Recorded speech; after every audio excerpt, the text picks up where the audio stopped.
Hej, jeg hedder Ditte og er neuroaffektiv psykoterapeut. Jeg laver den her lille filmsnas, så du kan få sådan en fornemmelse af, hvad jeg er for en. Og jeg tænker, det er meget rart, hvis du skal gå i terapi hos mig. Hos mig der starter terapien altid med en gratis telefonisk forsamtale, hvor jeg sådan vil spørge sådan overordnet ind til dig i dit liv, og du har mulighed for at stille mig nogle spørgsmål. Hvis du så vælger at gå i terapi hos mig, så er det sådan, at min terapi tager altid udgangspunkt i, hvad der rører sig i dig. Og min opgave er at facilitere et rum, hvor du føler dig tryg og kan fortælle om det, der er svært og sårbart.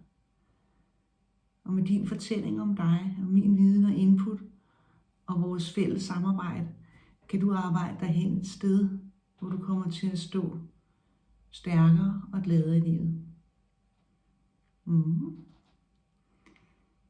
Hvis den her lille filmsnas har gjort dig lidt interesseret i, om det kunne være noget at gå i terapi hos mig, så skal du være meget velkommen til at ringe eller skrive. Og så er jeg sikker på, at vi vil finde en tid, der passer dig. Og ellers må du have det rigtig godt. Håber vi ses.